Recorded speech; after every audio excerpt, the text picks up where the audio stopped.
Question 6 number question है। कह रहा है कि व्याख्या कीजिए कि 7 गुना 11 गुना 13 गुना प्लस 23 ये जो है भाज्य संख्या क्यों है। उसके साथ साथ एक और क्वेश्चन दे दिया यहाँ पर कि 7 गुना 6 गुना 5 गुना 4 गुना 3 गुना 2 गुना 1 प्लस 5 ये भाज्य संख्या क्यों है। अब देखिए सबसे पहले क्वेश्चन है, दो क्वेश्चन दिया है। मैट्रिक एग्जाम में दो क्वेश्चन एक साथ नहीं देगा, मैट्रिक एग्जाम में केवल एक ही क्वेश्चन एक बार में एक साथ देगा, है ना। ये 2 नंबर के क्वेश्चन पूछा जाता है और ऑब्जेक्टिव में क्वेश्चन यहाँ नहीं आता है ना 2 नंबर में। हाँ, ऑब्जेक्टिव में ऐसा क्वेश्चन पूछ सकता है कि यह संख्या कैसी संख्या है, भाज्य है अभाज्य है, ऐसे क्वेश्चन आ सकता है ना। तो हम लोग इस टाइप के क्वेश्चन के लिए देखिए 2 क्वेश्चन है, दोनों क्वेश्चन यहाँ पर दिख रहा है हम लोग के पास। देखिए भाज्य संख्या किसे कहते हैं, भाज्य संख्या किसे कहते हैं, जो संख्या 2 संख्या से ज्यादा से कटे। जैसे मान लीजिए कि अगर हम 4 के सबसे छोटी भाज्य संख्या पाए तो ये 4 होता है, सबसे छोटी भाज्य संख्या क्या होता है 4 होता है। क्यों 4 होता है इसको देखो, 4 क्यों है उसको समझो कि 1 से भी कटता है, 4 से भी कटता है, 2 से भी कटता है और 4 से भी कटता है। तो 3 गो संख्या से कटा है। अगर केवल 2 संख्या से कटता तो भाज्य नहीं कहलाता, ये अभाज्य संख्या कहलाता है ना। तो हम लोग वही काम करना है। जैसे मान लीजिए कि पहला क्वेश्चन जो दिया है हल लिखिए और पहला क्वेश्चन का सॉल्यूशन कीजिए। जैसे मान लीजिए पहला क्वेश्चन क्या दिया है 7 गुना 11 गुना 13 प्लस 13।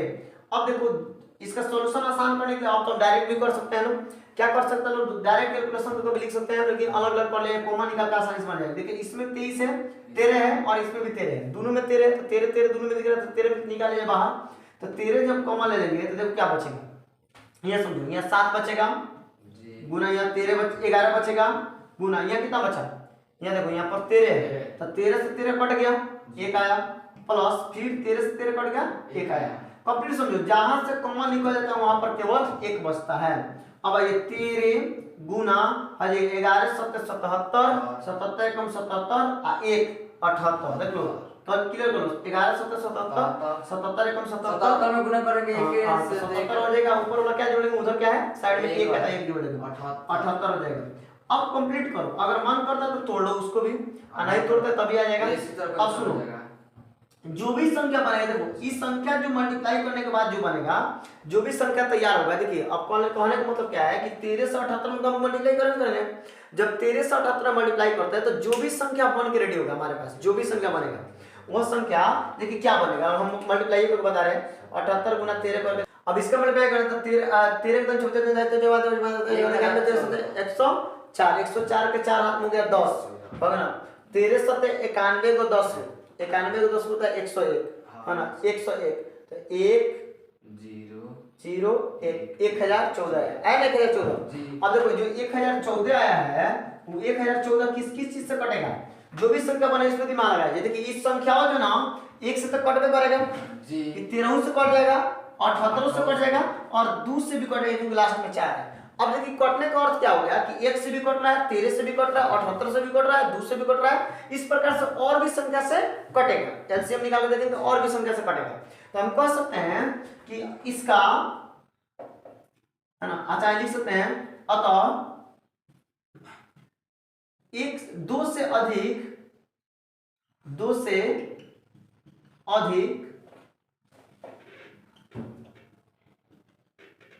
गुणनखंड है इसलिए क्या है भाज्य है, इसलिए भाज्य। कंप्लीट हो गया। 2 से अधिक गुणनखंड मतलब 2 से अधिक संख्या से कट रहा है इसलिए भाज्य है। अगला इसमें एक और दिया है 7 गुना 6 गुना 5 गुना 4 गुना 3 गुना 2 गुना 1 प्लस 5।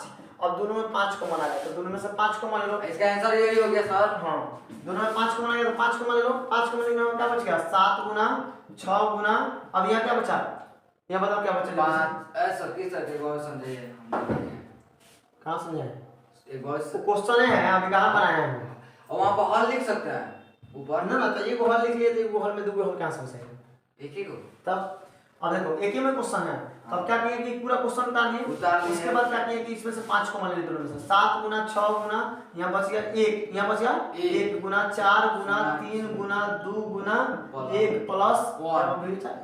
अब भाई 5 अब गुना करो 7 6 42 42 में 4 से गुना करेंगे अब फिर 42 में 4 से गुना, 42 में 4 से गुना करो 42 गुना 4 तो जगह होगा 8 और 4 चौका 16 168 168 में 3 से गुना करो 3 गुना 6 से गुना करो डायरेक्ट 6 से गुना करो ये हो जाएगा 8 6 48 का 8 हाथ में 4 हो जाएगा 6 6 चौका 6 36 को 4 40 को 0 हाथ में 4 हो जाएगा और 6 4 10 1008 हो जाएगा, यानी हो जाएगा 1008 1 9 मान 1009 तो गुना लिख लो।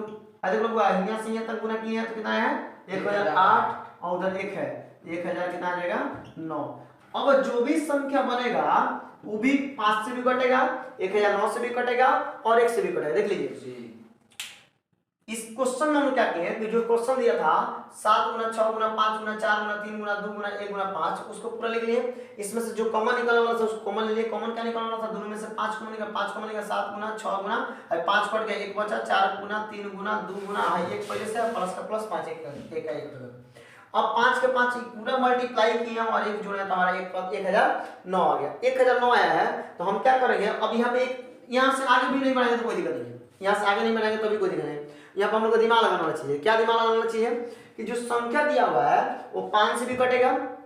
जो मतलब मान लीजिए गुना करने पर जो भी चीज तैयार होगा वो 5 से भी कटेगा 1009 से भी कटेगा और इसके साथ साथ 1 से भी कटेगा और जो संख्या गुना करके बनेगा वो खुद से भी कटेगा। तो बहुत सारा संख्या से कट रहा है तो हम फिर वही चीज लिखेंगे जो यहाँ पे लिखेंगे। अतः 2 से अधिक गुणनखंड है इसलिए भाज्य है या इसलिए भाज्य संख्या। बस आसान है क्वेश्चन, कोई हार्ड क्वेश्चन नहीं है। एक बार देख लीजिए क्वेश्चन को।